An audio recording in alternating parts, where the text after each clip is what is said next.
بوادي من الموت انه يخرج مثلا انه الله يتدخل في حياته ويحفظ حياته من زوجته واولاده، لكن نصلي ايضا انه الله يعطيه سلام في كل هذه الأيام، يعطيه بولدنس، يعطيه مواجهه ويعطيه مظاهره بكلمه.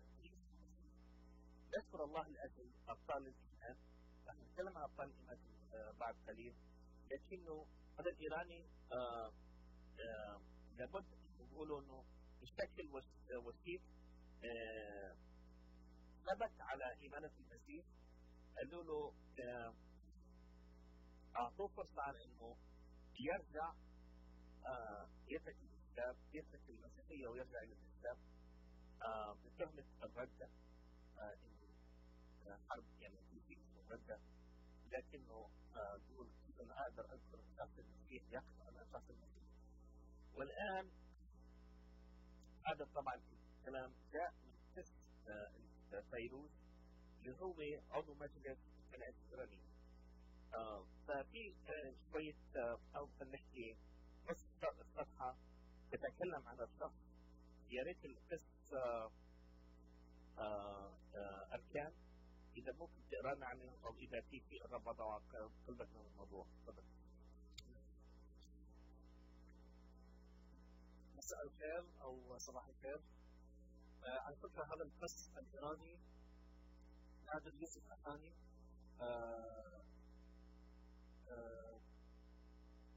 هذا القسيس انا سمعت بموضوعه قبل 4 أشهر، بس انا حبيت اوضح خبر معين انه حسب الاحصائيات تقول هناك مئات القساوسه يواجهون حكم الاعدام في ايران، وراح نقرا هون هذا يصير بشكل سري لا احد يعرف به ابدا. لكن هذا القس الظاهر الله عنده مشروع خاص بحياته، انه درس اسمه الاعلام والنشر حتى في الوطن العربي، وحتى حطوه على بعض المحطات العربيه. انا قرأت قصته باحدى المحطات العربيه.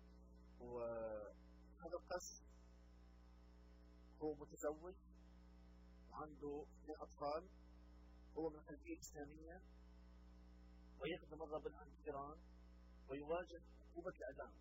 لكن الحكومه الايرانيه طلبت من هذا القس، عملت معه مقارنه، اذا ترجع الى الاسلام حكم الاعدام يكون غير صالح في حقك، لكن اذا تبقى في المسيحيه فسوف تعدم. وكان رد هذا القس كالاتي في المحكمه، قال هذه الكلمه، قال انا مسيحي وسوف ابقى مسيحي وسوف اموت مسيحي. وهو يطلب من كل المسيحيين في العالم يصلوا له، يصلوا لمرته واولاده، ويقول هذه الكلمات. واضاف القس نادر آخاني انه لم يتحدث مع زوجته حول قرار المحكمه.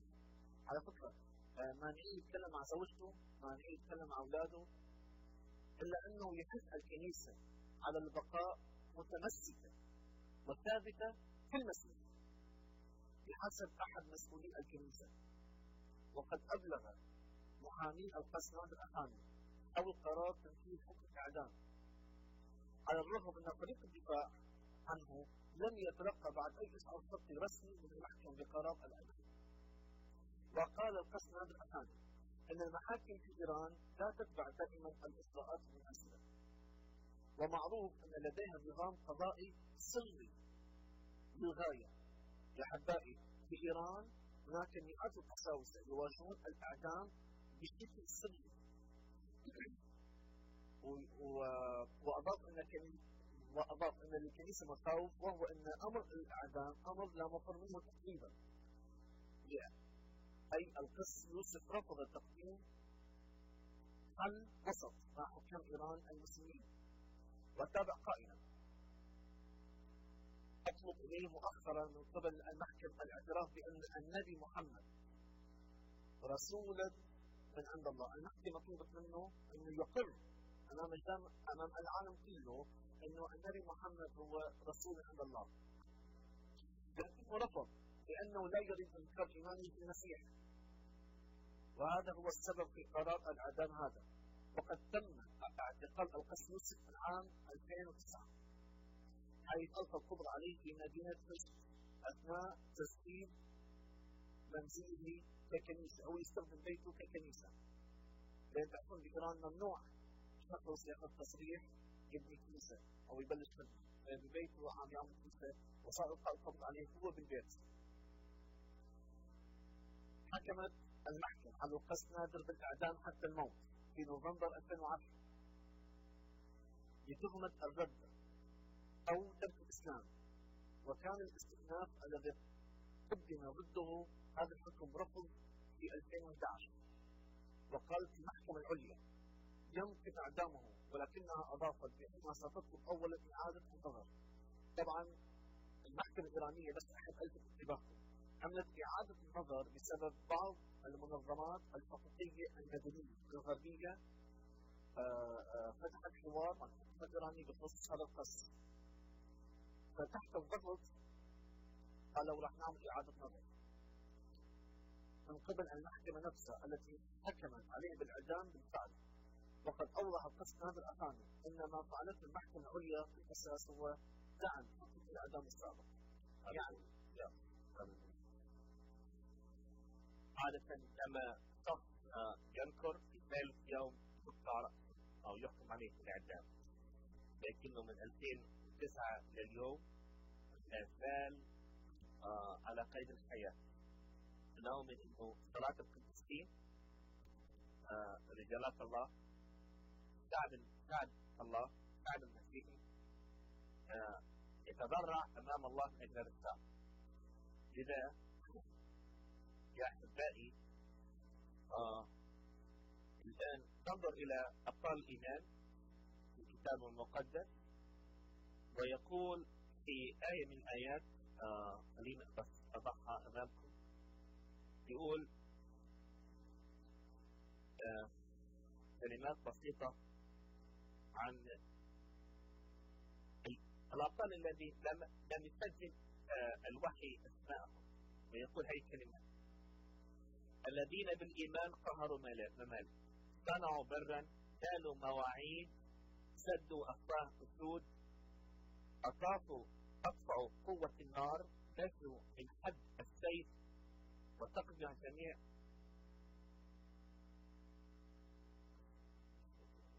صاروا أشداء في الحرب، هزموا الجيوش غرباء، أخذت النساء أمواتهم بقيامة، وآخرون عذبوا ولم يقبلوا النجاة لكي ينالوا قيامة أفضل. رائع. ويقول: وآخرون تجربوا في هزم وجلد، ثم بقيود أيضا وحبس، رجموا، نشروا، يعني جربوا، ماتوا قتلا بالسيف، طافوا في جنود غنم وجنود معز، معتزين، مكروبين، مذلين من أجل المسيح. هللويا.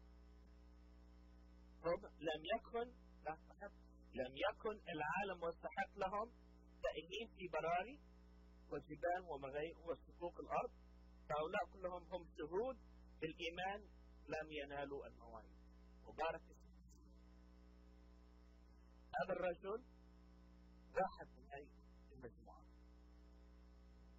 لم يذكر اسمه، لكن التاريخ الآن يسجل اسمه ضد كل قوة وكل مقاومة ممكن نقول عنها مقاومة ضد روح المسيح الآن تكسر فيه. يعني أنا بحيي نادر آخاني وعائلته، وعطول مش في إله صنم، بس نحن إذا عشنا رح نعيش للرب، وإذا متنا رح نموت للرب. نعم. لأنه هو حياتنا، هو صدح حياته كرمالنا. هللويا. الكتاب المقدس يتكلم في إصحاح 11 من عبرانيين عن رجالات الإيمان، أبطال الإيمان، ويبدأ التدرج في العهد في هذا الكتاب منذ بداية الخليقة. يبدأ التدرج من رجالات، بس أقرأ عنها شيء بسيط. يبدأ تدرج من الوحي الكتاب المقدس يتكلم عن هؤلاء الرجال. أولا تكلم عن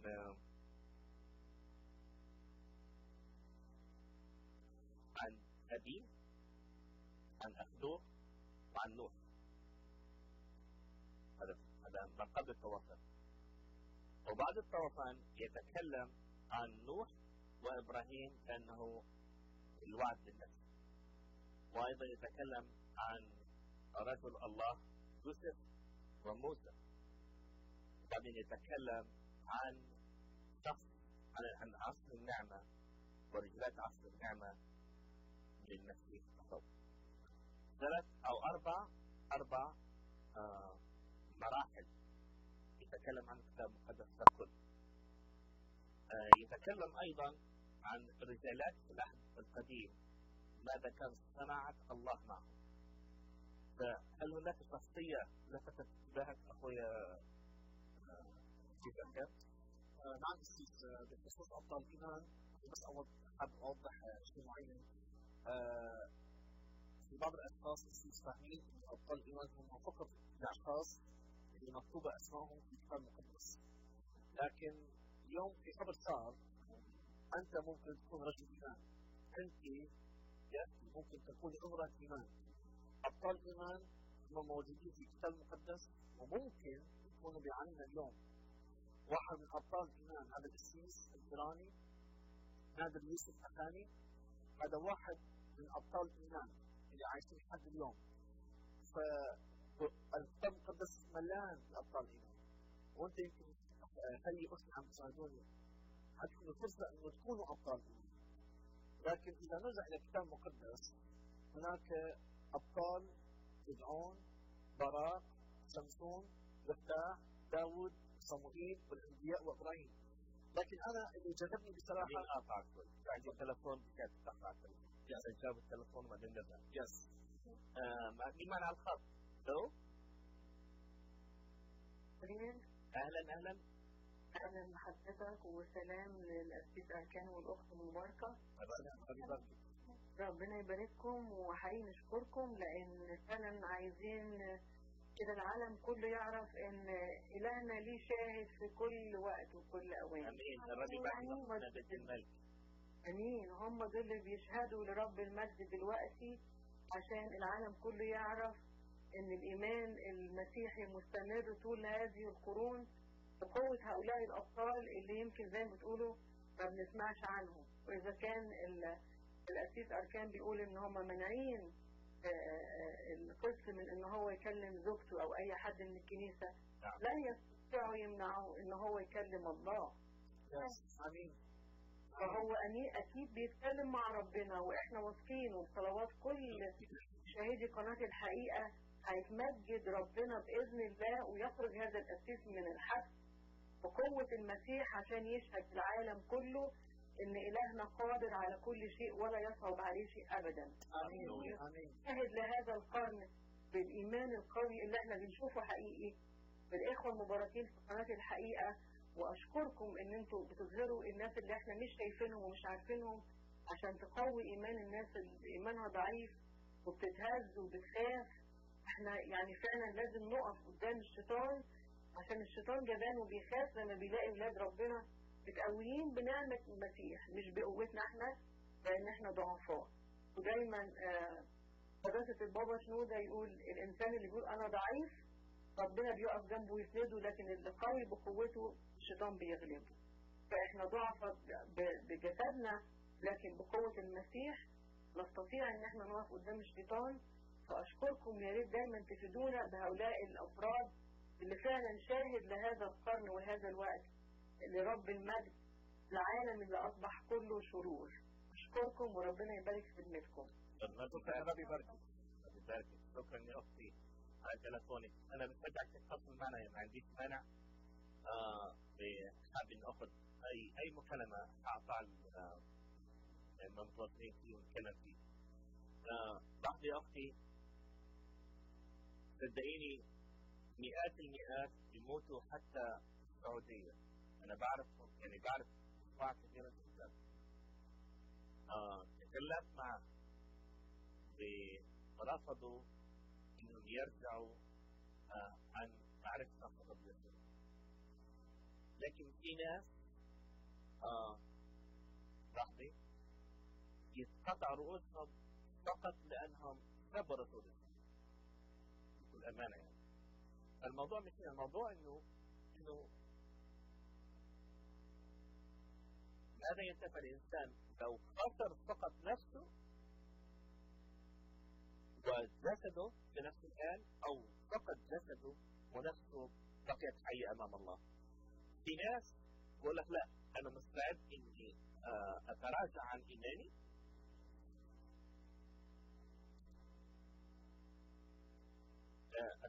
إيماني وبهذا الحالة بحفظ نفسي، لكنه هو يموت ونفسه أيضا تموت في جهنم. لكن الإنسان كما قرر يسوع المسيح إنه في هناك ناس أجسادهم ملهاش قيمة، هذا الجسد فقط يحملني، بيحمل my identity، بيحمل شخصيتي، لكنه هذا فقط لا يمثلني، نفسي التي تمثلني أمام الله. هذا الجسد هالك ملهوش قيمة، لما أموت ملهوش قيمة، بروح تراب. لكن النفس التي تقف أمام الله، النفس هي التي تعذب، النفس التي تأخذ الجزاء. تفضل أسيس، كان كمل ملاحظتك. أنا بس كنت حابب أوضح شيء بسيط، راح أكرر بسيط. أبطال الإيمان موجودين معنا، هم ليس فقط المكتوب أسمائهم في الكتاب المقدس، هم ممكن أن يكون أشخاص عايشين معنا.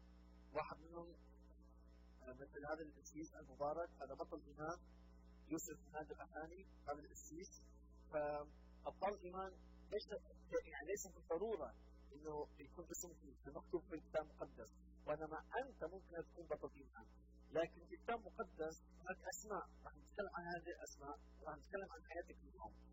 مثلا جدعون، باراق، وسمسون، ويفتاح، وداود، وصموئيل، والأنبياء، وإبراهيم، هؤلاء هم أبطال إيمان.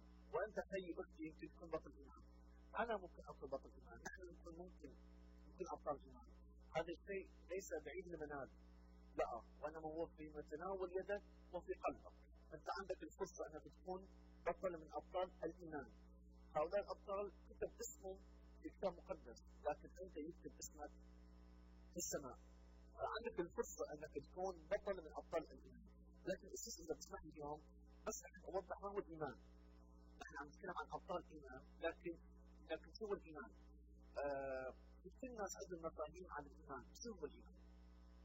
كيف يجي الإيمان؟ أو كيف يروح الإيمان؟ أو كيف يكون في قلب الإيمان؟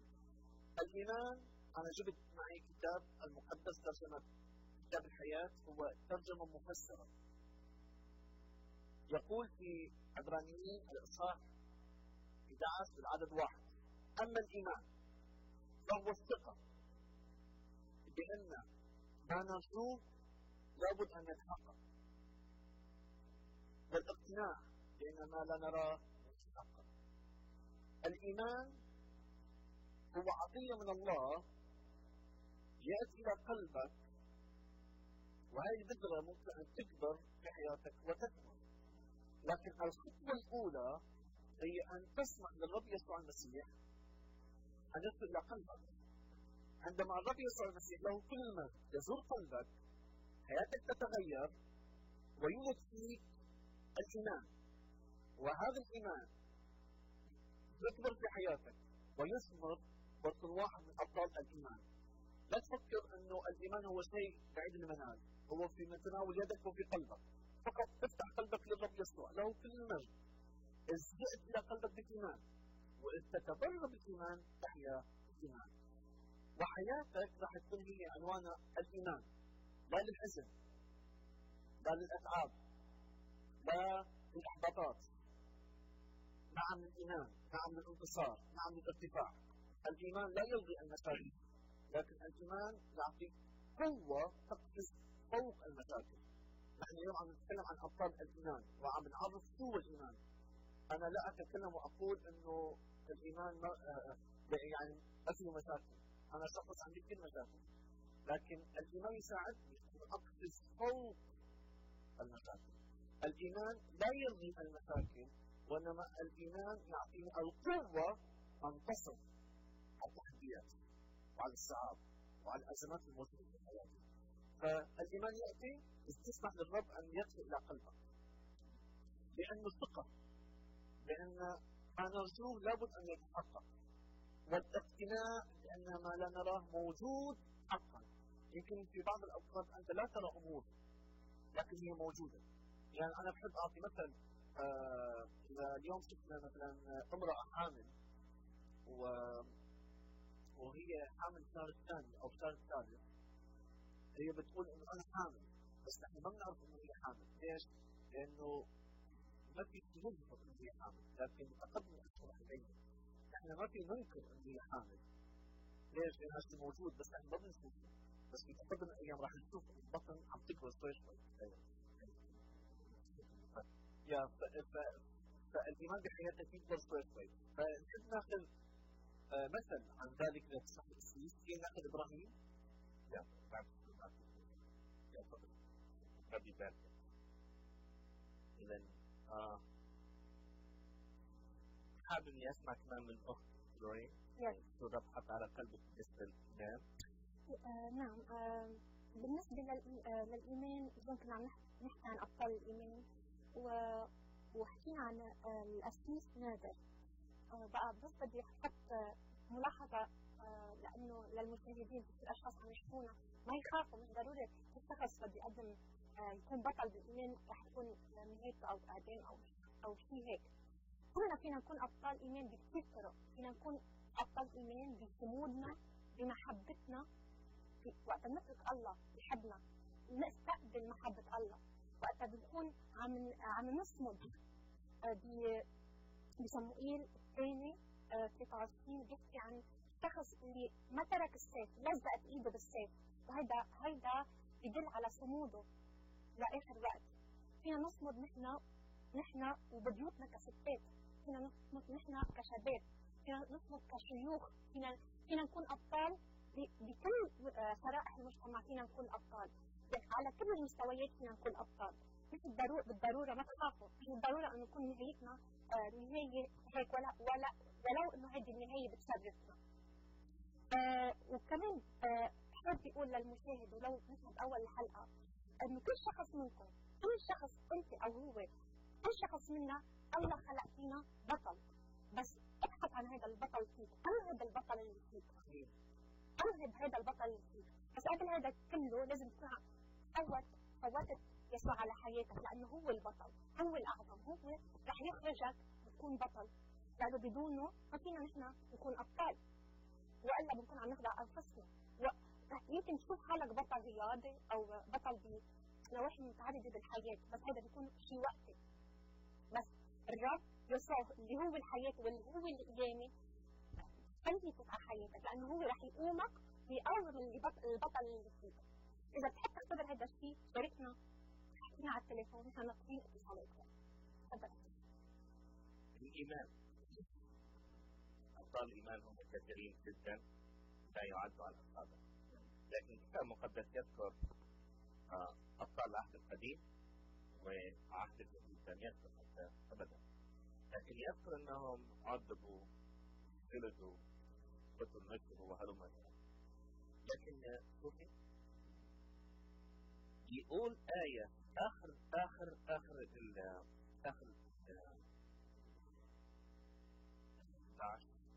من أجمل الآيات إذا كنا نفهمها. يقول إذ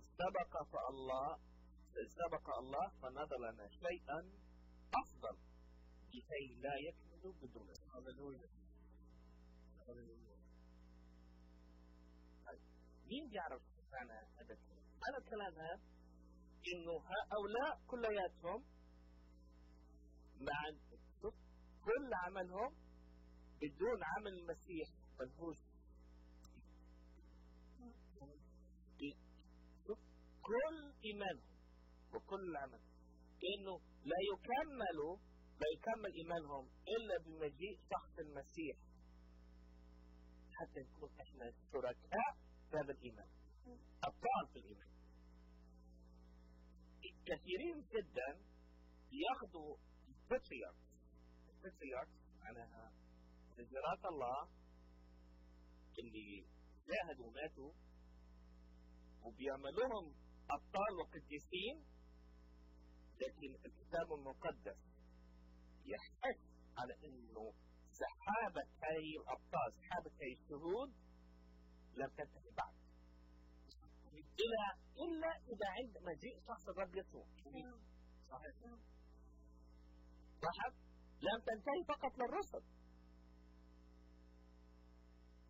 او لرجالات معينة، القديسين الأفاضل الذين في الأرض، الأبطال يلي ماتوا لأجل شهادة كلمة المسيح أو لبعض، ما زال سحابة الشهود مكملة إلى أن نأتي الرب يسوع المسيح. فبنقدر نحط الأخ نادر بطل إذا تشهد أو لا، فهو بطل.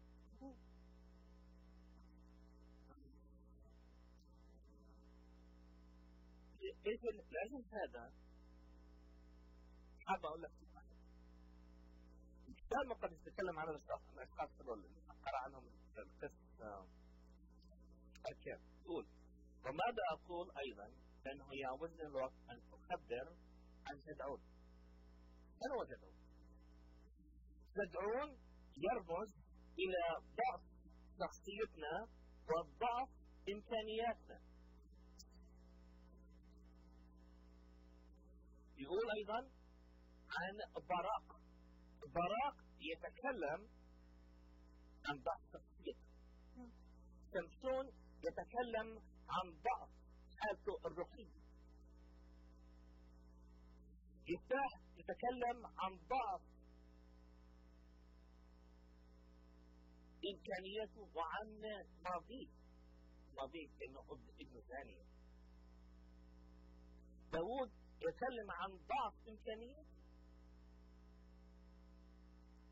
وأخيرا صموئيل يتكلم عن ضعف الحالي الكهنوتية أنذاك.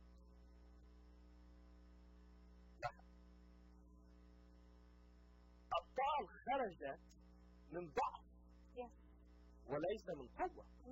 كل منهم دخلوا في ضعف لكن خرجوا أبطال في قوة. أنا أخذ التلفون لأنه حابين سماع والسماع أبو صوت السوداني آسف جدا على الأخوة اللي بتخبر على التلفون. مين معنا على التلفون؟ أهلا وسهلا أخي على سلام المسيح. سلام المسيح لك أيضا. طبعا بالنسبة للإيمان في نوعين من الإيمان. نعم. في إيمان من القلب بالسيد المسيح. نعم. والإنسان من يؤمن لازم يؤمن بقلبه، لأن الشيطان هم يؤمن بالله بس قالوا شريرة. نعم. هلا مثلا عندنا الجرائم القتل اللي بتصير، هو يقول لك أنا مؤمن بس أعماله مو أعمال مؤمن. عندنا مثلا بالنسبة للقديسين اللي انقتلوا في الكنيسة في العراق، كنيسة سيدة النجاة في العراق، في مصر، في مصر، في كل دول عربية معظم في كل الدول فيها الإسلام. نعم. القتلوا. نعم. القتل اندونيسيا. نعم. القتل القسام ولا أنكروا السيد المسيح. آمين. انقتلوا ومجد الرب يناديهم ولا نكروا المسيح. كفاية إن احنا المسيحيين جسدنا هذا يروح بس ما نذكر سيد المسيح، لأن بالملكوت راح نوجد. نعم. واللي دا يقتلون إلى أبد الآبدين. إلى الأبد الآبدين. نعم. واللي دا يقتلون المسيحيين هذول لهم جهنم وبئس المصير. واحنا هم نصلي لهم مشان الله يغفر لهم، لأن احنا المسيحيين مارزين طبيعة القدوس يسوع المسيح طيبة مارزين. أنا خلي يشتموني خلي هذا، بس أنا عندي الآخرة، عندي ملكوت. ماذا ينفع العالم كله وخسر نفسه؟ هم خسروا نفسهم. ودا يقتلون العالم باسم الله. بس احنا عندنا الله مالتنا قدوس، هم عندهم الله مالتهم الشيطان. ونشكر الرب واشكر قناتكم الحقيقة وتبين الحقيقة للضائعين والضالين. آمين. وشكرا لكم حبيبي. الرب يباركك. أشكرك على تلفونك على مشاركتك معنا. آمين. الرب يباركك. بدنا نلاحظ شيء واحد بسيط جدا، إنه في 2005 كان هناك إحصائيات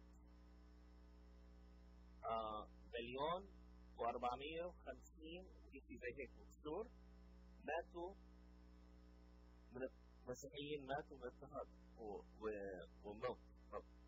81% منهم في الدول الإسلامية.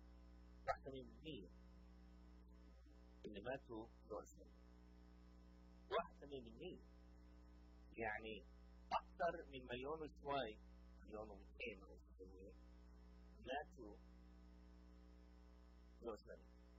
أنا جاي من دولة إسلامية، أنا بحب شعب العالم العربي، وبصلي الشعب العربي، بصلي لحكام الشعب العربي إن الله يعطيهم الحكمة والطمأنينة والسلام كما علمني الكتاب المقدس.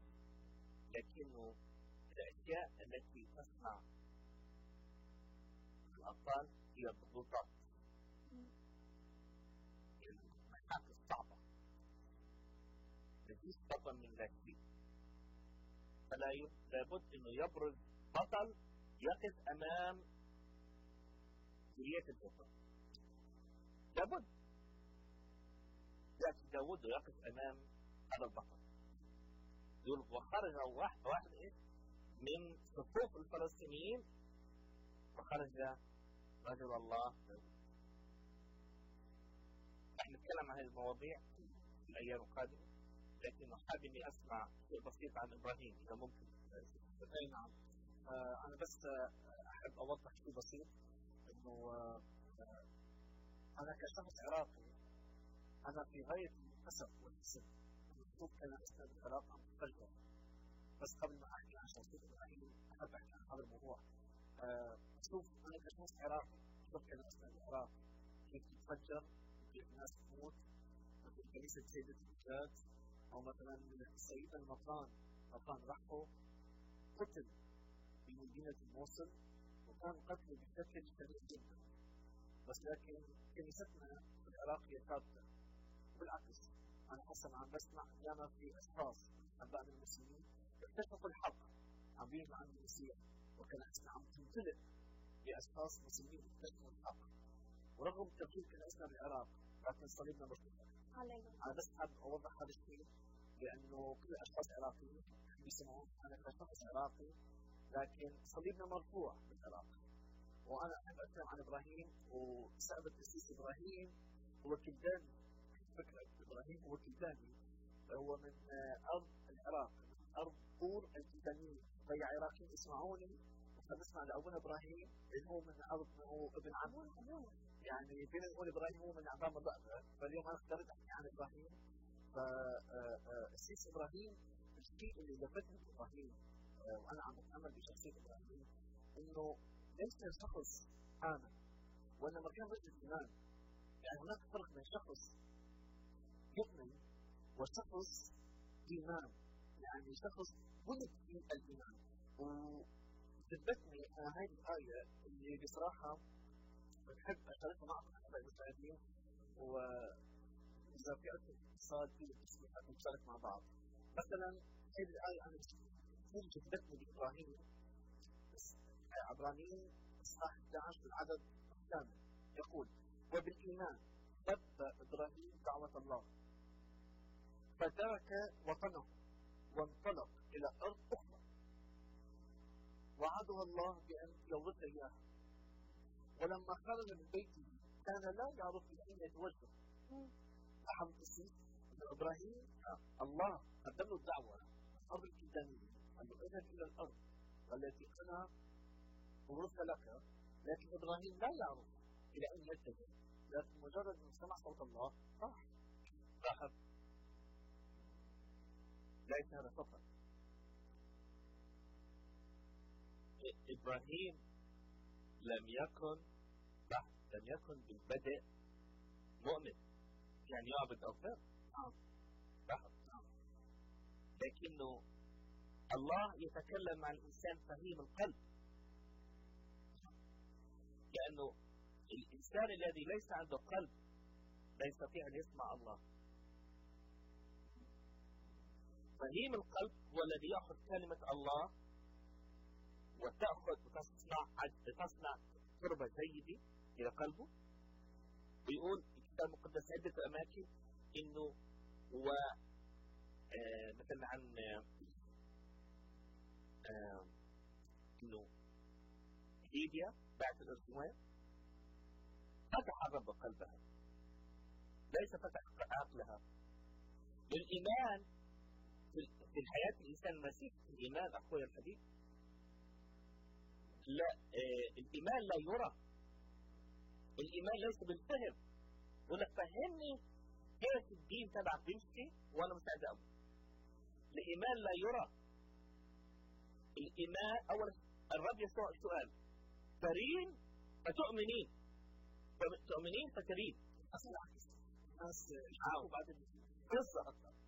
فهون الموضوع لما سمع آمن فخرج، مثل ما قلت، فخرج إلى أرض، إلى مكان لا يعلم إلى أين هو ذاهب. يعني بزمن إبراهيم ما كان في نافيجيشن، مثلا رايح على هالمكان صوت الرب كان إنه نافيجيشن، بس كان صوت الرب هو GPS، هو كان نافيجيشن.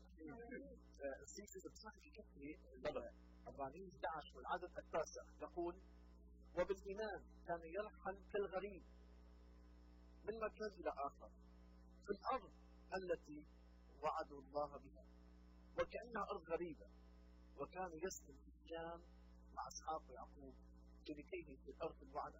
بمعنى آخر حتى الله عندما قال لإبراهيم اذهب إلى هذه الأرض، في إحساس إبراهيم الداخلي هو غريب. هذه الأرض الله أعطانا إياها، بس مع هذه الأرض الله أعطانا أنا غريب في هذه الأرض. ليش؟ لأن الإيمان، يعني إبراهيم كان يؤمن أن الأرض الحقيقية هي في السماء. هذه الأرض سوف تزول. يعني الآية كان لأنه كان ينظر المدينة التي صنعها الله في السماء، التي لها أساسات التي صنعها وباركها الله. آمين. يعني هي آية فسرت الآية قبل، يعني آية 10 فسرت آية 9. طيب يا إبراهيم أنت عم تسحل الغريب. سؤال: كيف إبراهيم عم تسحل الغريب والله قال له هاي أرضك؟ ليه؟ لأن إبراهيم بالفكر إبراهيم وبقلب إبراهيم كان يفكر ويقول إنه هاي الأرض أنا المستقبل حمود، هاي أنا غريب. لاحظ النص اللي أوضح لك إياها، إنه سكن في خيام، ما بناش بيت، ما بناش يعني مبنى من حجر ومن طين أو من شعر ماعز. سكن في خيام مع إسحاق ويعقوب. إنه أخذ يعني الخيمة هي المتنقلة، وهي التي ترمز إلى خيمتنا نحن الجسد التي ليس لها بقاء. أما إذا جيت مثلا على هيكل سليمان كان من حجارة عظيمة. والرب يسوع يقول حتى هذا الهيكل ما يبقى حجر على حجر. تعرف الحجارة المبنية في الإهرامات أصغر من الحجارة اللي كانت مبنية تحت هيكل سليمان، أو هيكل اللي بناه بعد في عصر 46 سنة هو هيرودس بنى الهيكل.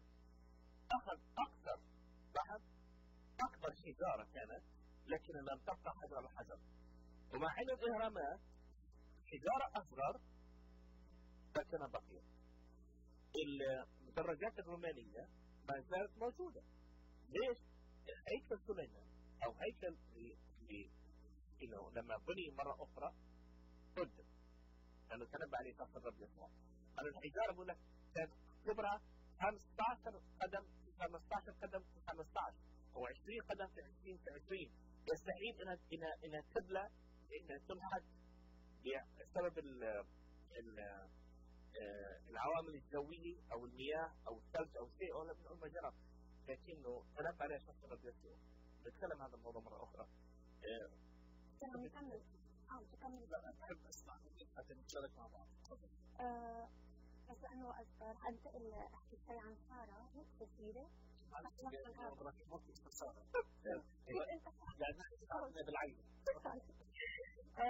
بس رح اتوقف عن كلمه صغيره هلا لمست قلبي.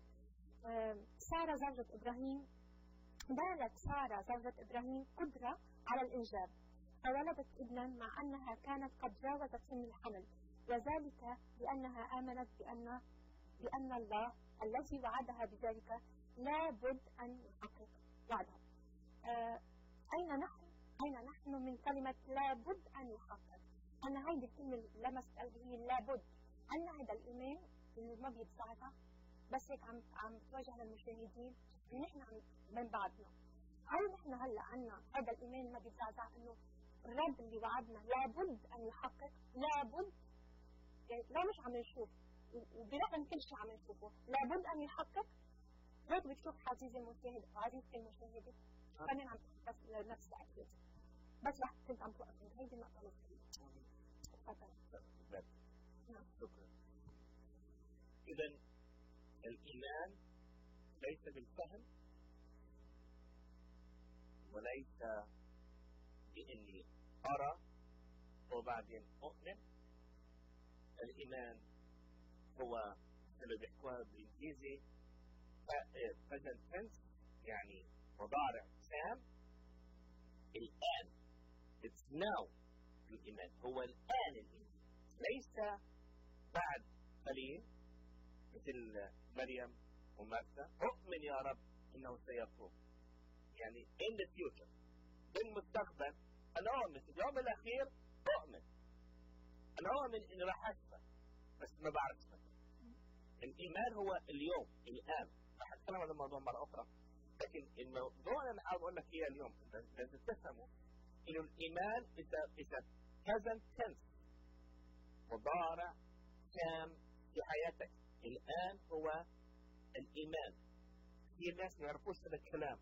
الإيمان هو تكون فرحان ومهما كانت النتائج. الناس لا تفهم الكلام هذا.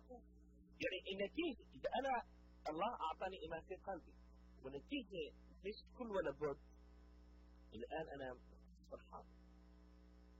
ليش؟ يعني لا أؤمن إنه كل الأشياء تعمل مع الخير في حياة المؤمن. إذا الإيمان هنا انعكس ومات وقضى عليه. فمهما كان النتيجة وحياتك بالإيمان، أنا لازم أكون أؤمن هذا العمل. أيضا الإيمان إذا أنت ما عندكش إيمان أو الإيمان في عدم الإيمان، مستحيل تكون راضي بأي نتيجة. فايس فيرسا، بالعكس صح. لما يكون عندي إيمان برضه النتائج، ما عنديش إيمان لا حبة أي. يعني افتراضيا إجاني 100,000 درهم وأنا متوقع 200,000 افتراضيا، الإيمان بكون راضي. لكن بعدم الإيمان لو إجاني مليون دولار مش فايق. سألوا واحد مليونير قالوا له قديش فايق؟ قال له 1 penny more. يعني قديش معي وكمان بدي 1 penny more، يعني البني ملوش قيمة. شو؟ قال له 1 penny more، يعني بده more، لأنه مش راضي، مش قنعان، ما عندوش قناعة. فالإيمان بيعطيك قوة انك تتعدى كل شيء اسمه عقيدة، وشيء اسمه طائفة، وشيء اسمه كلتشر، حضارة او تقاليد او عادات او شيء معين. الايمان يخليك تنتقل نقلة غير طبيعية، تخرج من كل المشوشات وكل الكلام. ايمان يطلب صخر الدايموند. الإيمان عم باخذ في تلفون.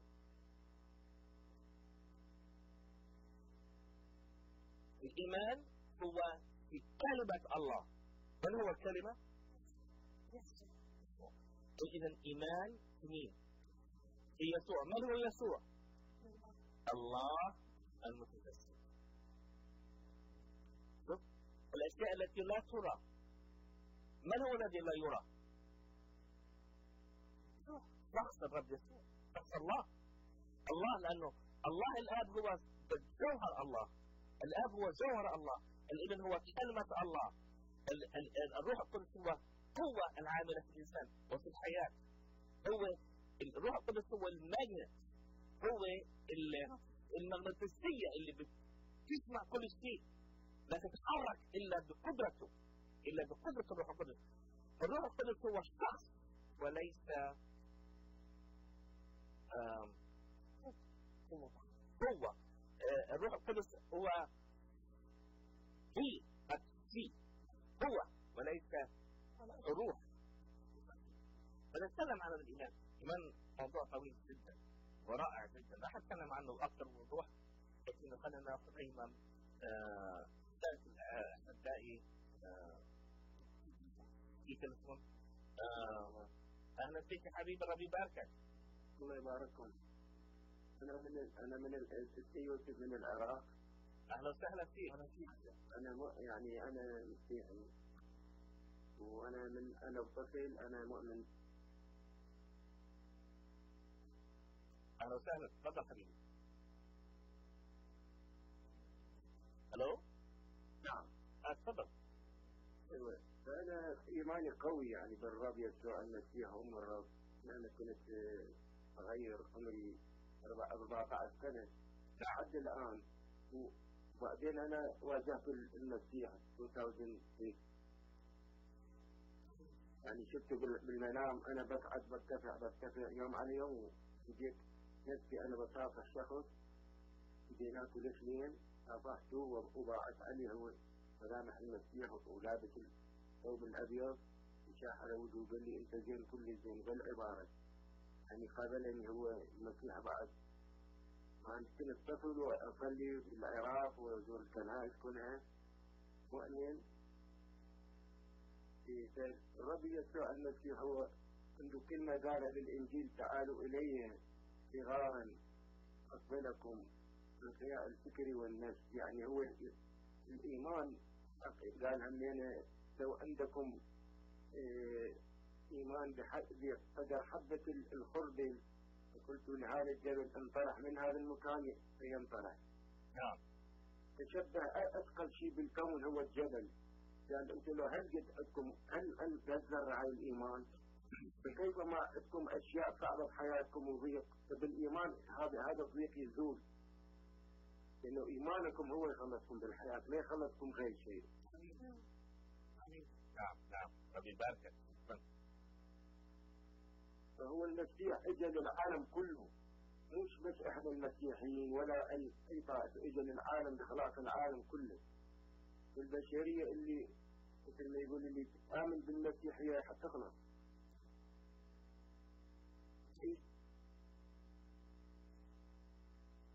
لكن بخير بعد ما يصير داخله خوف ولا يأس، لأن هو الرب القادر على هالشيء هذا، ماكو غيره. ربي يستر المسيح. بارك الله فيكم. أهلا وسهلا فيك يا حبيبي، شكرا على مداخلتك. إذا أنا أعطيك اسمع عن الرب حفظ قلبك عن إبراهيم. حابب تكمل عن إبراهيم أخونا؟ نعم. أنا إبراهيم شخص حبب لقلبك. أيوه. بعدين أنا لا أستطيع أن أغطي كل حياة إبراهيم، لكن مقتطفات بعض الأمور في حياة إبراهيم في نسبة انتباهي، وصلي للرب يسوع له كل الناس كل بركة المشاهدين. أخذ بعض المقتطفات فقط، لأنه في قضية إبراهيم طول أيام وليالي. لكن بعض الأشياء مثلا أنا بعدي بإنسان العبرانيين صح 11 العدد وعلى فكرة عم بقرأ من كتاب الحياة، ترجمة الحياة اللي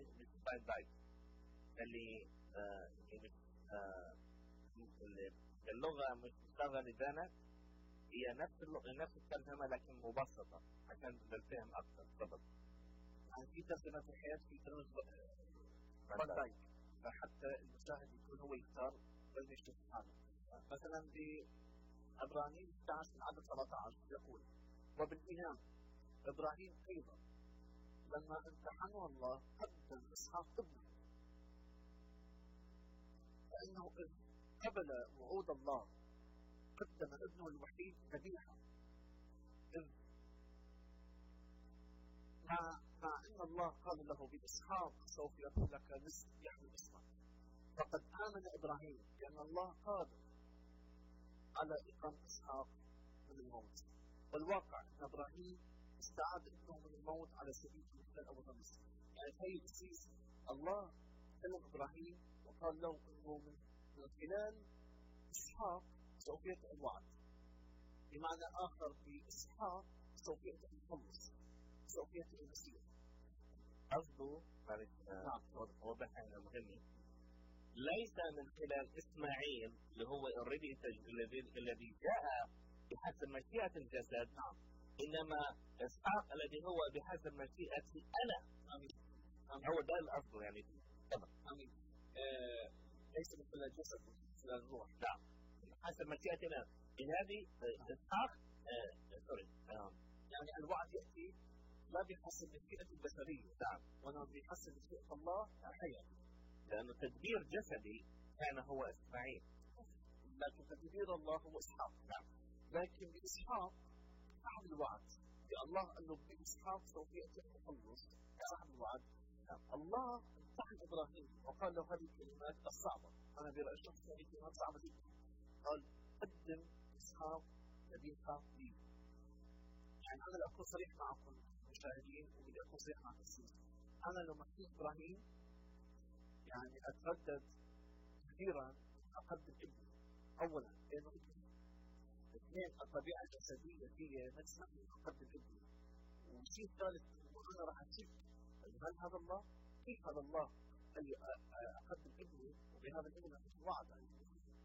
لكن إبراهيم صاحب الإيمان اللي جذبني إنه كان له ابن تسمع صوت الله، يقول إنه لم يشك. يعني عندما الله كلم إبراهيم لم يشك، ما قال إنه هذا الصوت ليس من الله، وإنما كان عنده ابن إيمان تسمع صوت الله بوضوح. نفذ الأمر، لكن الله حط علامة من صاحب بعدين، لأن إبراهيم لم يتردد وإنما شلت. لكن الله قال إبراهيم اقرأ 19.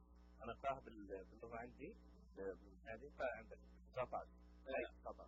إبراهيم 19 8 بعد 19. لكن 19. أوكي. فقد آمن إبراهيم بأن الله قادر على إقامة إسحاق من الموت، والواقع أن إبراهيم استعاد ابنه من الموت على سبيل المثال أو الرمز. نعم. ما يريد أن يقول إبراهيم مع الوقت كان يسير مع الله، مع الوقت. يقول الكتاب المقدس: وكان إبراهيم يسير مع الله. لكن في رجل كان يسير مع إبراهيم، رجل آخر. من هو هذا؟ لوط. لكن بمسيرتي مع الله تبدأ أذني it heals out of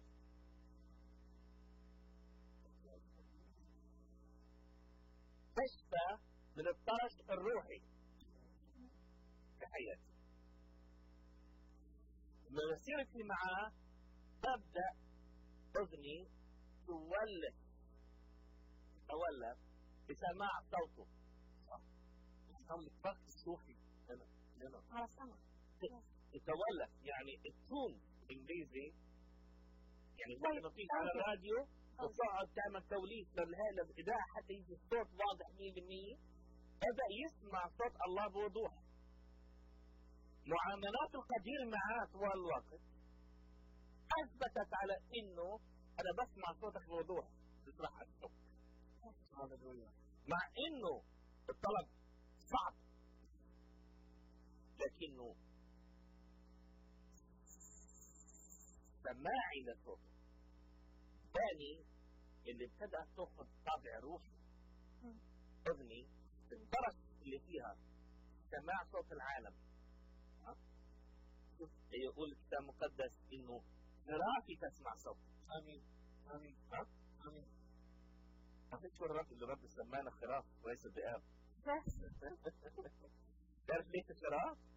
الخراف هي التي تعتمد اعتماد كامل كلي في اكلها في شربها في منامها في حراستها في كل شيء على الراعي. اعتماد كلي.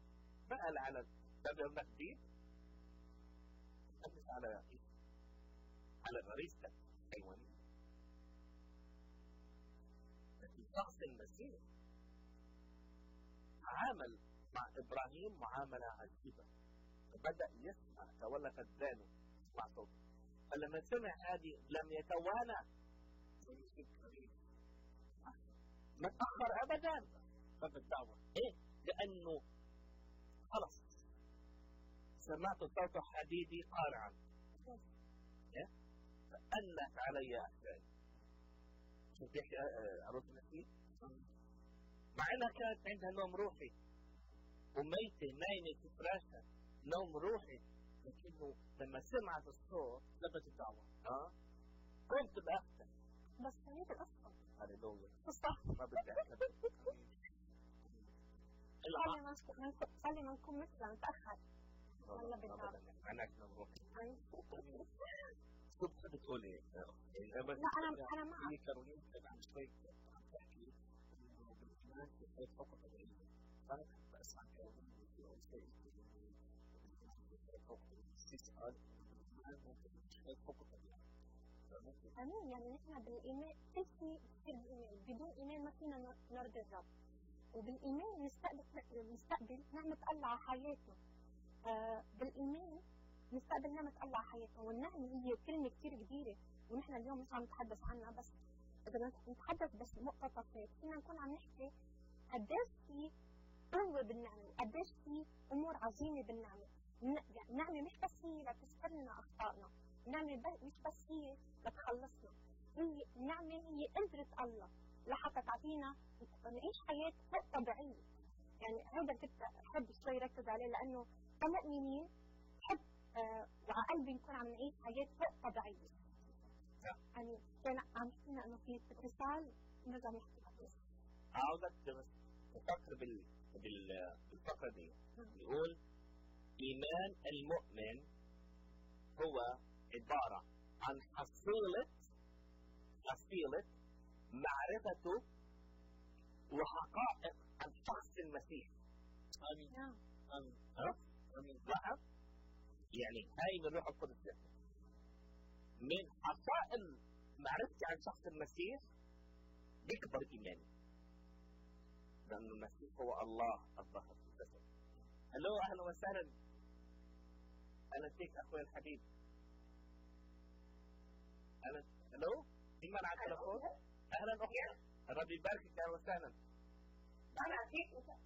مساء الخير. كيفك يا أختي؟ الرب يباركك. أهلا وسهلا فيك. أنا إيضا من سان دييغو. أهلا أختي. الرب يبارك حياتك أختي إيضا. أنا كثير بحب هالبرنامج. الرب يبارككم إنه عملتوا هاي البرنامج حلو. أنا بصلي إنه عن جد هي عم تسمعني؟ إيه طبعا سامعينك. بصلي إنه عن جد إنه كل مؤمن يكون هو بيعرف حاله ومكانته إنه هو بطل الإيمان. يعني نحن أصلا يعني على هالأرض حتى نعلن اسم الرب ببطولة بهيدا إيماننا اللي أعطانا إياه. فأنا كثير يعني خصوصا حتى الأخوة اللي مستضيفهم يعني كثير هن أعزاء على قلبي بقى كثير. يعني الرب يبارككم على هالبروجرام والرب يكون معكم ويبارككم من مجد إلى مجد. الرب يبارك حياتك. شكرا على تلفونك يا غالية. أوكي. ثانك يو. أهلا وسهلا.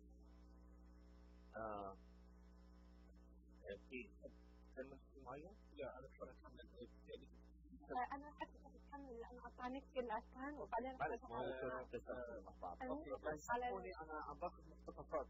فهلا اذا بنروح على رساله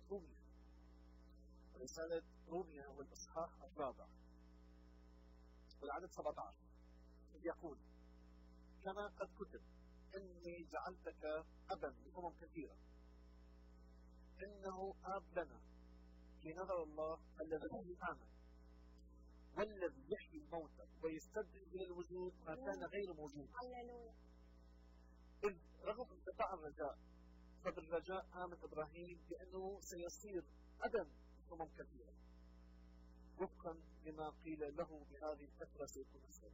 يعني تخيلوا مشاهدينا الكرام انه ابراهيم من ناحيه جسديه، يعني شخص عمره 99 سنه من الناحيه الجسديه، هل شخص عمره 99 من الناحيه الجسديه عنده القدره على الانجاب؟ طبيا اكيد لا. ومرته ساره كان عمرها 90 سنه، يعني شخص عمره 90 وشخص عمره 99. نو واي انه هذا الشخص طبيا عنده امكانيه انه يكون عندهم البذره حتى يكون عندهم طفل. لكن ابراهيم كان عنده الايمان وكان عنده الرجاء. انا بس حاب اشدد على هيك الرجاء بولد الايمان. الايمان يصنع بحياتك معجزات غير طبيعيه غير عاديه. لكن قبل الايمان يجب ان يكون عندك رجاء. كيف تؤمن وانت ما عندك رجاء؟ شو هو الرجاء؟ الرجاء انه عندك حياه افضل. الرجاء انه في امل بحياتك. ما هو الرجاء؟ بكل بساطه الرجاء يعني في امل. الرجاء يعني الله ممكن يعطيني بدايه جديده. الرجاء يعني الله ممكن يعطيني فرصه جديده. الرجاء يعني في غدا يوم جديد. يمكن اعزائي المشاهدين يمكن في شخص عم يتابعني او عم يسمعونا يمكن في تحديات صعبه جدا بحياتك وانقطع الرجاء، انقطع الامل. لكن الكتاب المقدس واضح ويقول الله يقول وبالرجاء والايمان سوف يغير حياتك. وحاب اركز عليها النقطه اذا بتصح لي التسييس. يقول والذي يحيي الموتى ويستدعي الى الوجود ما كان غير موجود. الله يحييك من الموت. يمكن انت عايش عندك نفس عايش باكل وتشرب وعندك سياره وبيت وعائله لكن ميت. الله يشفيك من الموت، والله يشفيك من المرض، والله يشفيك من الحزن، والله يشفيك من الازمه اللي انت فيها، بل يحول حزنك الى فرح ومساكنك الى حلول واتعابك الى امجاد، ويشفي موتك ويعطيك حياه ابديه باسم الرب يسوع المسيح. لانه الله قادر يستدعي الى الوجود ما هو غير موجود. يمكن في امور صعبه بحياتك، يمكن انت في قلبك تقول انه في امور صعبه بحياتي، كيف راح اعيش؟ كيف راح استمر؟ لكن الله سوف يصنع معك امور غير عاديه. هل لديك رجاء؟ عندك امل؟ عندك ايمان انه الذي صنع مع ابراهيم وعم يصنع مع المؤمنين في جمع العالم واللي عم يصنع معي وما دخل معي يصنع معك؟ نعم يصنع. إيمان نرجع نتكلم عن الأبطال، لكنه الوقت ليس لصالح الكلام عن هذا البطل. جاوزنا كثير نتكلم عن إبراهيم وعن أعمال الله معه، لأن إبراهيم رجل وبطل الله. آمين. لكنه أريد أن أوضح لك الآن ما هو الإيمان. بس قبل ما أتكلم بهذا الموضوع أوجه لك رسالة الرب. حابب أسمع أكثر من كلمتين عندك تقولي؟ بس تعقيب صغير على كنا عم نحكي أركان، كنا عم نحكي إنه الإيمان بيستدعي للوجود الأمور غير موجودة. أنا رسالة وقبل ما أذهب بيكون في صفحة بيضاء قدامي، ولحتى أعبي هاي الصفحة بدي يكون عندي صورة مسبقة بذهني لحتى أعبي هاي الصفحة. بقى الرب مرني بهالطريقة إنه آمن، لأنه إذا ما عندي إيمان إنه هيدا الشيء هيدي الصفحة البيضاء رح تمتلي أمور جميلة، ما في بلش بالعمل، ما في بلش بالعمل. ولا بفشل. بقى بدعي المشاهد انه يترك الله يشتغل على صفحة حياته، يفكر يسوع في حياته. لانه هو الرب عنده هو الرؤية الكاملة، شايف كل شيء من الازل، شايف كل شيء. وبدعي المشاهد انه يمارس ايمانه، لانه العالم الروحي حقيقي اكثر من العالم المادي.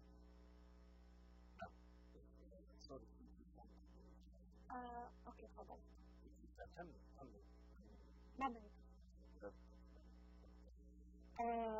مثل هيك خلينا ننظر للحياة بطريقة مختلفة، خلينا نبلش نشوف الحياة بطريقة مختلفة، على انه هي مهمة مؤقتة. خلينا نكون عم نستخدم كل طاقتنا، كل وقتنا، وكل مواردنا، وكل فرص لمجد الرب يسوع. خلينا نكون عم نكون واعيين، مش اشخاص نايمين روحيا. يعني بدعي كل شخص عم يحضرني، اذا كنت غير مؤمن الحياة لها معنى، والرب رسم لك خطط رائعة مثل ما الخطط اللي انت بترسمها لحياتك. الرب اعظم، هو اله الاكثر جدا مما تفكر او تفكر. هو رح يعطيك حياة ابدية، هو رح يعطيك شفاء، ورح يعطيك تحرير، رح يخلصك، رح يجعل حياتك هون افضل بكثير، لانه هو قال جئت لاعطيكم حياة وحياة افضل، او حياة فياضة. بدعيك لحتى قدم حياتك للرب يسوع، وشوف شو رح يعمل بحياتك. امين. من معنى الخط اهلا وسهلا فيك. الحقيقة الحقيقة اهلا. نعم يا اختي، اهلا وسهلا فيك. تفضلي. أنا معك جوليا من أستراليا. اهلا اختنا جوليا، ربي يباركك. خلي لعينك. حقيقة هالبرنامج كثير مثير للجدل، إنه عم تقولي بقصة إبراهيم. نعم. إعادة النظر في العالم كله. نعم. لأنه المسيح سلم لاسمه، مجد له، مش مجد له. بيقول كل الأنبياء اللي إجوا من مني كلهم كذبة.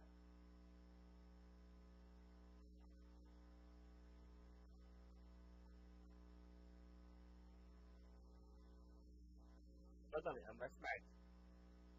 عم تسمعني؟ إيه طبعا. بقى عم تحكوا لي بقصة إبراهيم، هل الله يتغير؟ لا يتغير طبعا. اوكي، لانه لا يتغير، ما بيعرف ما في بالقلوب.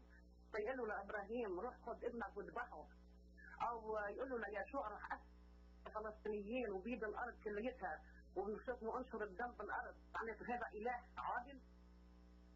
نعم عادل. كيف يكون عادل ويقول له روح اقتله؟ هلا يقول بطل ما في قتل، ليه؟ بحب اجاوبك؟ تفضل. شوفي، في ابراهيم الله امتحن ابراهيم وليس صاحبي، وليس رح يقتل ابنه. بقول لك وامتحن الرب ابراهيم. اذا انت قرأت الكتاب المقدس اولا؟ قرأتيه ولا ما قرأتيهوش؟ طبعا. اذا وين قرأتيه؟ مكتوب انه وامتحن الرب ابراهيم. هناك امتحان ابراهيم على حسب ايمانه. الله يعلم انه اسحاق ليس بذبيحه كامله امامه، لكنه اراد ان يشوف. قال له شوف، اذا لحظه بعد انه الله قال له لا تمس الولد بشيء، لانه الله يعني تدخل في حياته. قال له بعدين واعطاه هناك البركه. اذا تشوف البركه اللي اعطاه اياها، واعطاه اياها وكيف من نسله برك كل الامم، كل الشعوب. لكنه في يشوع اذا انتم بتؤمنوا بالعهد القديم معناته انتم اوكي. انت لحظه اليهود. لحظه، انت قلتي حاجه خلينا اكمل عليك. انا اكمل لك عشان انا سمعت لك، خليك تسمع شو علي. كان بدي اكمل لك على يشوع. شوفي، شعب اسرائيل شعب مكرس مخصص من الله، لانه انذاك كل الشعوب كانت شعوب نجسه تتعامل وتعبد آلهة أخرى وليس الإله الحي. فالله يريد انفصال هذه الأمة عن أمة أخرى. إن هناك صار خلط ما بين الصح والغلط، ما بين الداركنس، ما بين الظلمة والنور. هناك يكون يسمح في الخطية في محضره. من أجل هذا الله يقول ليسوع إنه لا تسمح بخلط الخطية مع البر، وليس لأنه من أجل هذا قال الشعوب اللي أمامك أنا بضرها من أجل هذا الشيء، يعني ليس لأجل شيء آخر. فلأجل هذا أختي العزيزة لازم نعلم إنه لماذا الله يقول ليسوع هاي الأمم أطردها من أمامك. شوفي، لأنهم لم يطردوا هاي الأمم من أمامهم، بل أبقوهم بقيوا شوكة في ظهر إسرائيل، وكل مرة شوفي وذهبوا إلى أصنام أخرى وعبدوا آلهة أخرى غير الله، والله أخذهم إلى عقوبات بل إلى السبي وإلى تشريد 10 أسباط بالكامل، لأن هناك خلق البر القداسة مع النجاسة. فلازم تعرفي إنه الله يحافظ علي إني لا أشترك في أشياء خطأ. إذا نتكلم عن الموضوع مرة أخرى، نتكلم عن الإيمان ونتكلم عن هذه المواضيع. ربي يبارك حياتك وأسألك على تلفونك. أهلا وسهلا فيك. ألو، مين معنا على الخط؟ ألو، ذات الحقيقة؟ ألو؟ فتى الخط؟ ألو؟ فتى الخط؟ طيب. يمكن نتصل مرة أخرى. طيب. الإيمان مثل ما قلتها is a present tense. الإيمان receive now. الإيمان is act now. الإيمان it believes now. عايزة بالعربي. الإيمان مضارع تام. الإيمان الآن باخذه، الآن في نفس القعدة دي. الإيمان بنتحرك عليه الآن.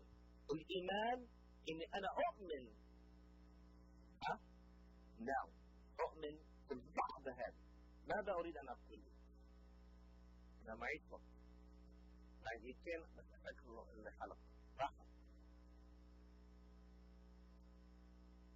إذا لم تؤمن في شخص المسيح إنه هو الكفارة الوحيدة لخطاياك، أنت إنسان ذاهب إلى جهنم بلا محالة.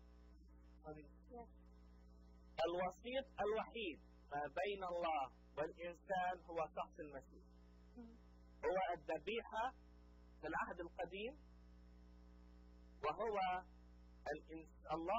الله المتجسد في العهد الجديد، الذبيحة الذي ذبح من أجل خطايا العالم كلها، وليس من أجل مجموعة معينة أو فئة معينة أو عالم معين، لكنه من أجل كل خليقة، من أجل كل الشعوب والأمم وكل الألسنة.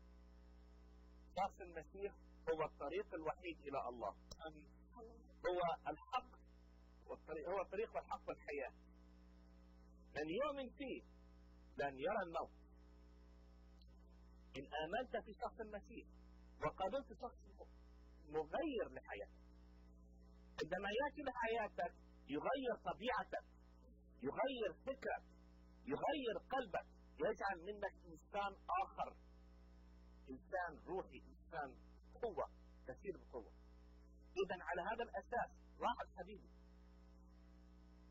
حبيبي، أنا بترجاك في اسم المسيح أن تفهم هذا. بترجاك في اسم المسيح. اليوم إن لم تعرف قل له يا سيدي أنا بدي أتعرف عليك. لاحظ، مش عاوز تصلي معايا فرق، لكنه تقعد أمام الله قل له يا رب إن أنت كنت الإله الحقيقي تعالى وكلمه. أنا بعرف مئات الألوف شخص المسيح ظهر لي واتكلم معاهم. تعالى واعطيني علامة، اعطيني آية، اعطيني شيء تفتح عيوني خليني اشوف النور. انا بترجاك انك تفهم انه الايمان ليس بالفهم، الايمان بالقلب. تؤمن فترى، تؤمن كل مرة في الكتاب المقدس. انا هتكلم عن الايمان بمفتاح اقدر اخلص منه. يقول كل مرة حتى في الشفاء قال له تؤمن، قال له اؤمن يا رب، لكن عن عدم المرأة التي عندها سيلان أو عندها issue of blood نزيف عندها issue كان عندها bleeding كان عندها نزيف و14 سنة لكن لاحظ الإيمان اكتفاكي عندها لمست ذنبه لمست المسحة اللي عند عليه فرجاك تعرف إن هناك إيمان فرجاك الآن قل له يا رب أنا بكتوب عن كل خطاياي أنا برفع صوتي أمامك اليوم وأقول لك يا رب خطاياي كالقرمز خطاياي سودة بشعة نجسة أنا مش عارف بس أصلح نفسي من نفسي أنا بس اليوم انك انت تصلح حياتي انت تغير حياتي انت يا رب تاخذ هاي السواد تجعله بياض يقول كده مقدس قال لهم انا تحتاجك كانت خطاياكم كالقرمز قد يبقى كالثلج الله يريد انك تاتي الى معرفته ونعرفته يسمع ياتي ويتعشى معك وانت معه اطلب اليوم قل له يا رب يسوع أنا بتوب عن خطيتي بعلنك إله وسيد على حياتي أشكرك لأنك أنت التدبير الوحيد لأجل حياتي وابتدائي بعلنك إله على قلبي على فكري على بيتي أنا بقبلك وبعلنك سيد ومخلص لنفسي اطلق الكلمات البسيطة هاي بكل قلبك تفتح يولد تحت المسيح في قلبك يولد إيمان في قلبك وتتغير طبيعتك تتغير الله يقول لك تعالوا إلي جميعا تقري أحسان تعليم إلى أحسان وأنا أريد هل هو يريحك عن السلم بالعرض ربي بارك يحفظ البيت يحفظك يستخدمك يخدم البيت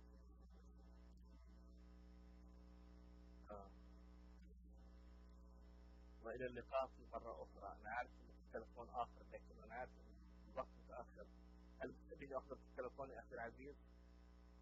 ممكن؟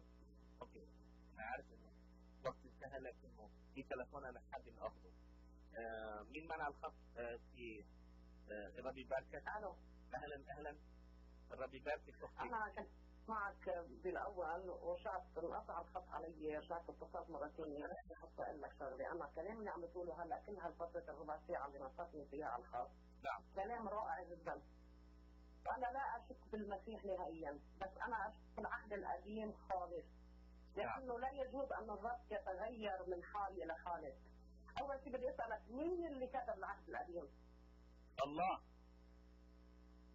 الله كتبه ونزل هو عمال يكتب كان عنده ورقه وقلم بلش يكتب يعني؟ لا انا بقول لك كيف اذا بتشوفي انت اختي العزيزه انت قرات العهد القديم انا بترجاكي انت قراتيه؟ قاري العهد القديم عن ظهر قلب طيب شوفي بدا الله يقول لموسى لحظه ما هو عشان تعرفي الله قال لموسى اكتب بدي اقرا لك اياها؟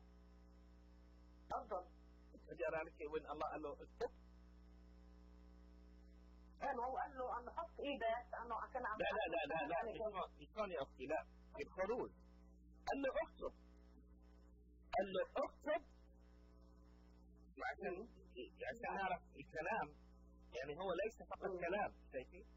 يقول له تتكلم ثم تكلم الله بجميع هذه الايات قائلا انا الرب اله ويبدا يقول له هي لكن يقول له اكتب هذا السفر هذا يعني هذا الكلام هذا الكلام كلام الهي موسى فقط كان يستخدم كأداة في يد الله لاحظي يعني هنا يعني الموضوع موضوعنا هو بالايمان لكن اذا حاب انه اذا كان هذا الموضوع مرة أخرى نتكلم هذا الموضوع مرة أخرى ممكن نتكلم في الموضوع هذا مرة أخرى في تلفونات اخرى عاوزين يتكلموا، لكن افهمي يا اختي الكتاب الله اوحى بالكلمه لرجالات الله في العهد القديم ليعلنوا من هو الله ما هو المسيح.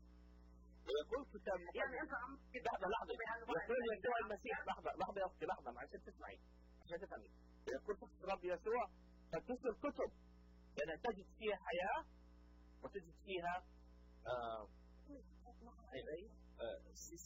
تفضل كتاب حبيبي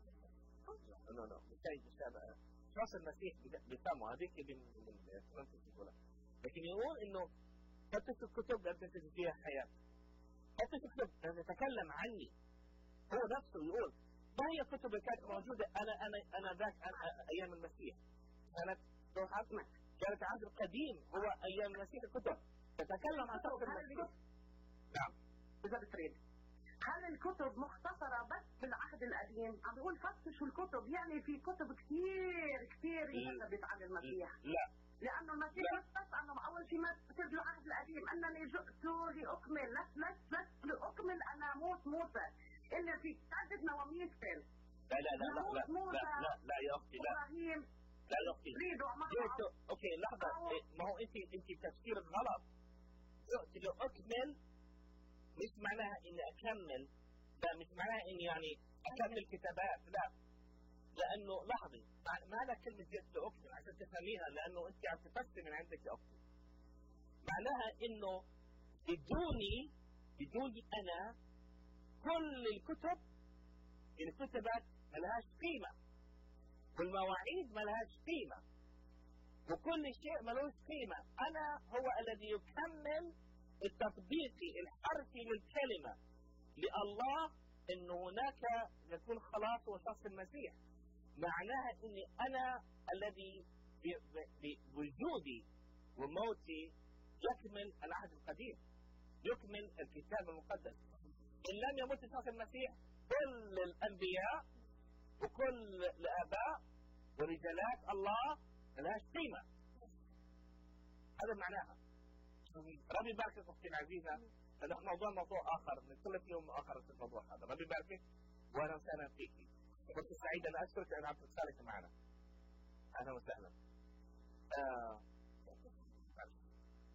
هناك حقيقة في عندنا تلفون آخر. تفضل حلو ربي يباركك. الو سلام المسيح معكم. سلام المسيح معك ايضا يا اخي العزيز. السلام لكل اخوتي في قناه الحياه وعلى رسول الاستاذ احمد عباظه وكل العاملين ربنا يبارككم جميعا دائما.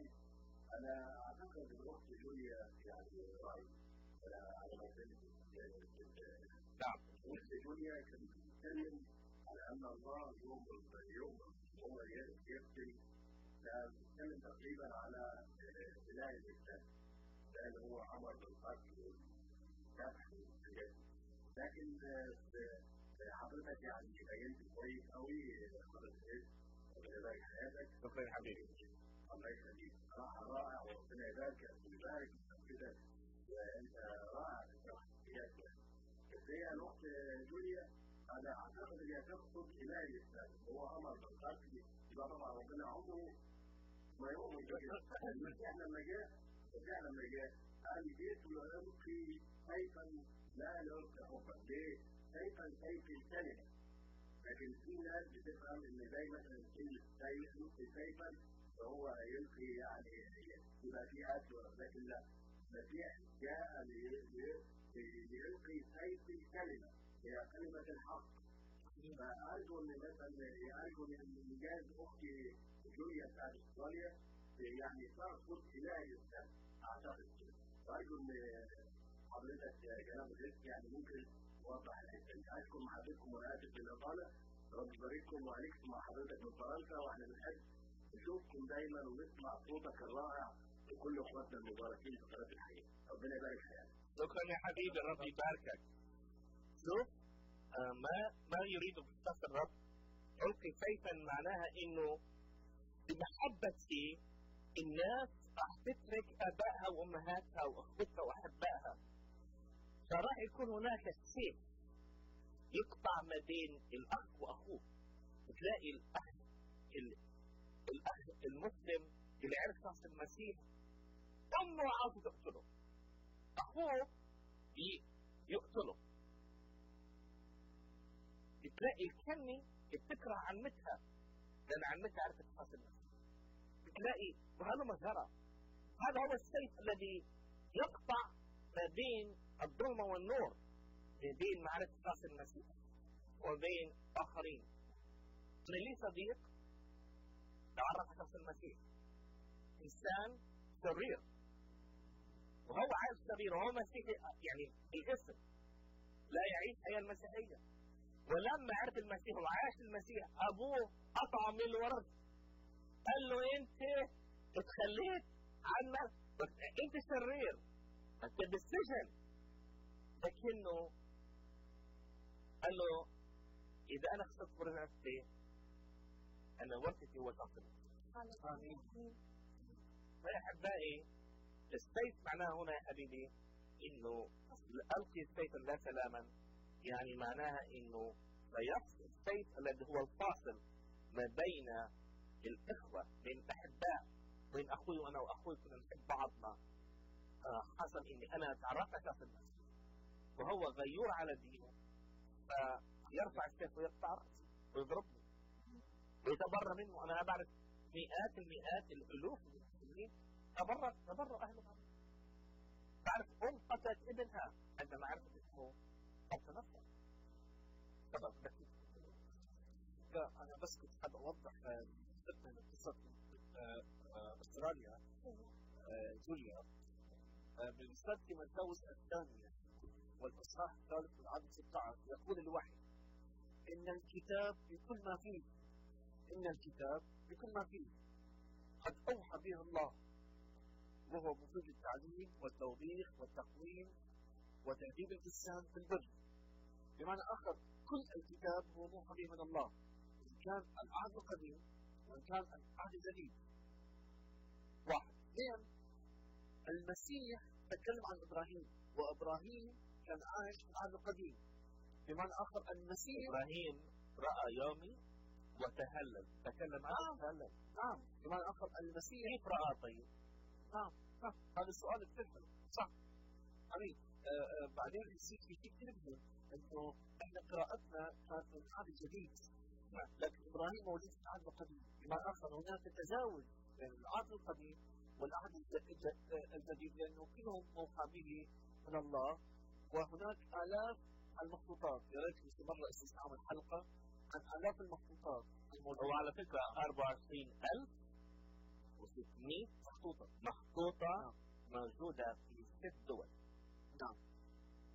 شكسبير 80 مخطوطة. القرآن 66 مخطوطة موجودة بتركيا فقط. ويقال من كلياتهم الاكوريسي يعني الصحة والدقة موجودة في الكتاب المقدس تذهل العقل. ليش؟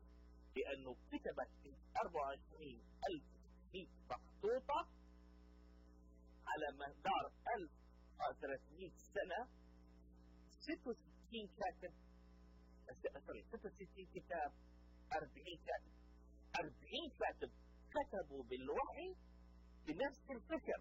من هو هذا الفكر؟ شخص المسيح. واحدة المعجزة انه يأتي رجل او يأتي رجل الله او النبي الكاتب يتكلم عن المسيح، ويأتي رجل اخر يتكلم عن المسيح بشكل اخر، وهذا مجرى. والله وضح الصورة 1400 سنة من هو المسيح المبارك، من هو ابن الله المبارك. فعشان هيك لما وقف شخص المسيح امام الكهنة امام قيافة قال له أنت المسيح المبارك؟ أنا. قال له إيه؟ اقتلوه.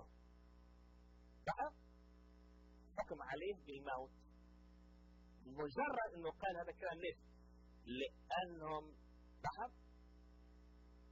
ما فيش واحد آخر مبارك ولا اسمه المسيح. ويعني الكتاب المقدس في صلبه. أنا عندي 10 ساعات أتكلم عن الصلب، يوم من الأيام راح أفتح أتكلم عن الصلب 10 ساعات متتالية، أعملها مسلسل سلسلة بتذاع على التلفزيون لتكن المسيح، بحضرها. راح يكون هناك معلومات تاريخية، معلومات كتاب مقدس، معلومات خارج الكتاب المقدس، معلومات من يوسف، من تلمود، من يوسيروس، من 12 مؤرخ. يعني شيء يعني عجيب تسمع عنه ايام قادمة المسيح. تفضل. نرجع لأبطال الإيمان نهاية الحلقة. بتحب أقول شغلة، انتبه على شو عم تبني حياتك، على أي أساس عم تبني حياتك.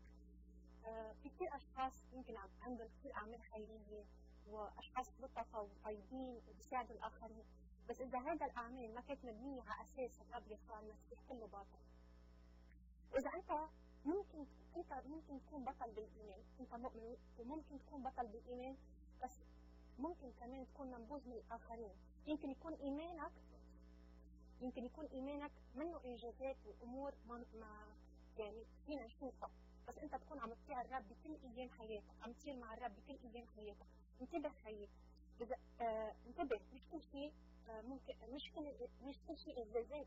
ممكن تكون عم تطيع بكل وقت من حياتك وتكون بطل ومسجل اسمك بالسماء وتكون منبوذ من الآخرين، بقى مش مقياس الآخرين.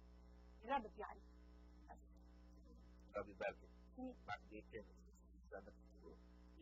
بس أنا كنت عم بوضح العهد القديم تنبأ بمجيء المسيح. العهد القديم كله هو ظل لما سوف يأتي به المسيح في العهد الجديد. وأكبر برهان كتابنا صحيح العهد القديم والجديد التغيير اللي صار للحياة. أنا كنت إنسان خاطئ، لما قرأت الكتاب المقدس حياتي غير، صار عندي ولادة جديدة غير الحياة، عرفت عن الرب. أقول لك حاجة أعظم. لاحظ الآن أنا عندي كلمة الرب بين يدي، لكن التلاميذ لم يكن ولا واحد فيهم يديه كلمة من الكلمة، لكن الوحي أوحى الله لهم أن يتكلموا. لكن لاحظ ما عدا اثنين، واحد قطع راسه، واحد عاش ومات موت طبيعي اللي هو يوحنا. لكن باقي الرسل ضرب بسهم ولا هم كمجانين؟ مجنون هذا يروح يموت لأجل دعوة كاذبة. مجنون. قطع رأسه، صلب upside down، يعني قلب حاشا لي القصة كسيدة بطرس يقول فصلب upside down فعلوه. آخرين كثيرين جدا صلبوا، نشروا، حطوا في الزيت. كل التلاميذ ماتوا موت بالرجم بقتل وهلم جرى. ما كانت بين ايديهم كلمة الله الحية. الآن عندي كلمة الله الحية. هل أنا أؤمن؟ ولا فقط كلام مكتوب والخدام بيعرفوا عنه وأنا ما بعرف عنه؟ أنا بترجعك تبدأ تقرأ الكتاب المقدس. تقرأ، شوف في قراءة وفي دراسة. ادرس. قراءة ممكن تنسى. الدراسة البرنت تطبع جوا قلبك وجوا راسك فلا تستطيع أن تنساها. تبقى كلام سراج ونور في حياتك كما يقول الكتاب المقدس. بترجعك باسم المسيح. صلي لأجلنا، صلي لأجل الإخوة اللي يجوا معي اليوم تعظيم ابن روحي القس أركان الرسل المحبوبين تنوين ربي يبارك. فرصة سعيدة إن زرتونا في بيتكم.